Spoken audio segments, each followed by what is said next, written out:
So it's Friday night. My man tells me he's going to go out with the boys for a little while. So, of course, a couple hours later, I check his location on the OnStar, which, by the way, he knows absolutely nothing about. And he's at this particular address that's unfamiliar to me. And I'm like, you know what? The last few times he's gone out, he's been going to this address. And I'm now really curious. I want to know who the fuck lives there. I'm like, I need to stalk his ass. So I'm thinking about it. And I'm like, I got to call my sister to come over here. She'll watch the kids while they're sleeping. I'll take her car, go to this apartment, look through the window and see what's going on. And imagine I look through the window and he's sitting there with some fucking bitch having drinks on the couch, laughing, joking, having fun. And I'm like, what the fuck is going on? I need to kick the door down and beat both their asses. And then I'm like, you know what? Maybe you're overreacting a little bit. Let's take a moment and give him a call, see if he actually answers the phone. So I give him a call. The first ring, he doesn't answer. My heart's palpitating. The second ring, I'm like, I got to call my sister right now. And just as I'm about to hang up, he answers the phone. He's like, hey, babe, what's up? And I'm like, hey, babe, what you doing? And he's like, oh, I'm at the bar, we used to go to before you had the baby. And I'm like, oh, tell everybody I said what's up. And he's like, hey, the wifey said what's up. And I'm like, shit, I almost killed someone innocent. Story time on how my brother and I got caught, doing the dirty. And also, we are married now. So before we start, I just wanted to say, we don't have the same dad. We just have the same mom. And we honestly don't see anything wrong about it. But let's start. So like I said, he's only my half brother. And we were really, really close all the time. He's my older brother. And he was always very protective. We didn't really fall in love until 3 years ago. And also, we are from Europe. So the day we got caught, doing the dirty, we were home alone. And like I said, we were always close. So that day we were just hanging out, watching a movie on the couch. And he started to play around, flicking my ear. And then he pulled my hair and we just started playing around. And I accidentally tripped and my nose was bleeding. He was really scared. So he said, let's go take care of that before our parents get home. Come back for part 2. Okay, so this is part 2 on how my brother and I got caught, doing the dirty. So like I said, he said, let's go take care of that before our parents get home because he was really, really scared. So we went up to the bathroom and, he was taking care of me. And all of a sudden, he kisses me. And yes, I kissed him back because I always had a little crush on him, but I didn't think it would get to that point. So we started kissing and then it started getting really hot. And yes, we did it like twice. But the second time my parents got home, we didn't hear them, but they did hear us. And my mom walked in and saw me butt naked on top of my brother. Long story short, he got sent away with his dad. Our parents were so upset and they couldn't even look at me. We got back in touch and we confessed our love for each other. We got married about 1.5 years ago. We moved to the United States to be away from our family. We live in Florida, ready to start our own family.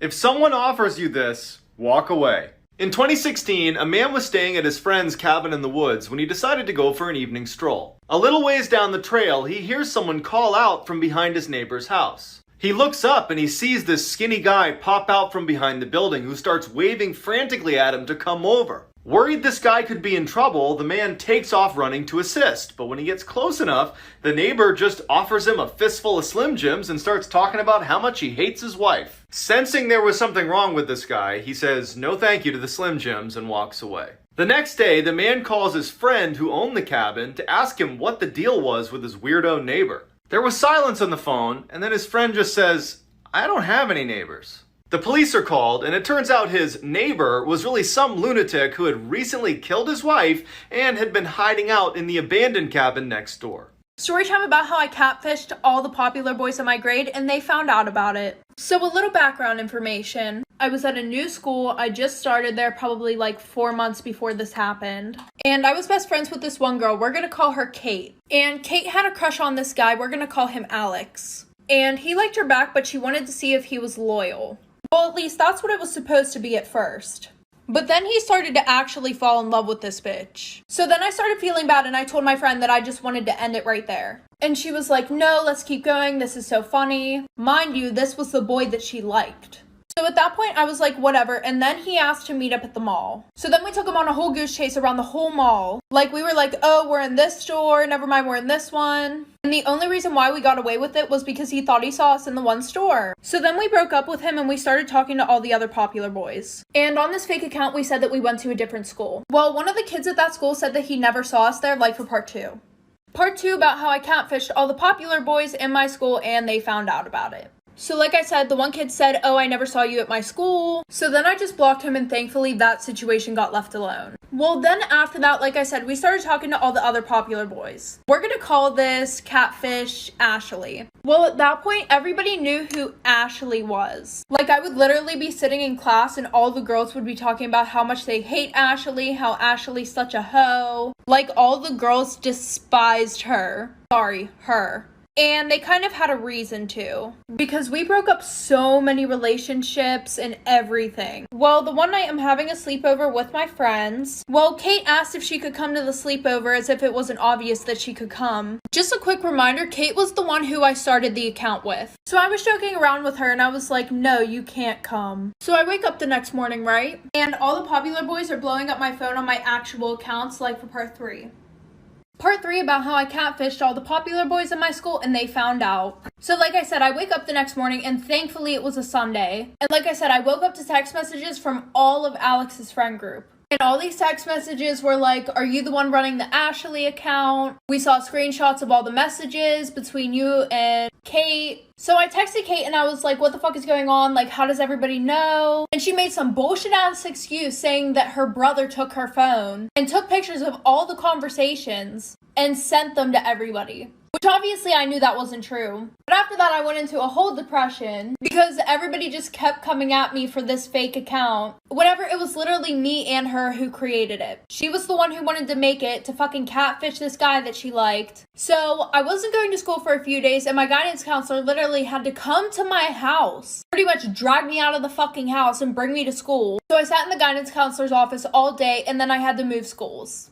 Welcome back to Reddit Stories. About 18 years ago, my wife and I wanted to adopt a child, and we were paired up with an Asian couple. We assured them the child would be loved, which was the truth because we instantly fell in love with our baby boy. After about 8 months, though, we started to feel twinges of guilt because our perfect Chinese son was going to be raised in this whitewashed household by two ding-dongs who were unable to provide him with any sort of connection to his cultural heritage or identity. There happened to be a large Chinese population in our city, though, so it seemed like a no-brainer for us to expose him as much as we could. We enrolled him in Mandarin classes, and we even developed a relationship of sort with a Chinese couple who became his adopted auntie and uncle. We even took family trips to China every couple of years. Flash forward to recently, he's now 17 years old and getting ready to go to college, so my wife and I are helping him fill out the financial aid form. Digging through my office for the needed paperwork, I came across his adoption papers, and it was only then that I saw it. Something so obvious, so painfully brick to the face obvious. Something that neither my wife nor I in the stupidity of our youth had registered. The names on the adoption paperwork were Park and Kim. Our son was Korean. This is why you should never play hide and seek. A mom decided to play hide and seek with her 2 kids. The mom began counting, ready or not, here I come. She begins searching the downstairs kitchen because she knows that they hide there every single time. As she's walking to the kitchen, she starts saying,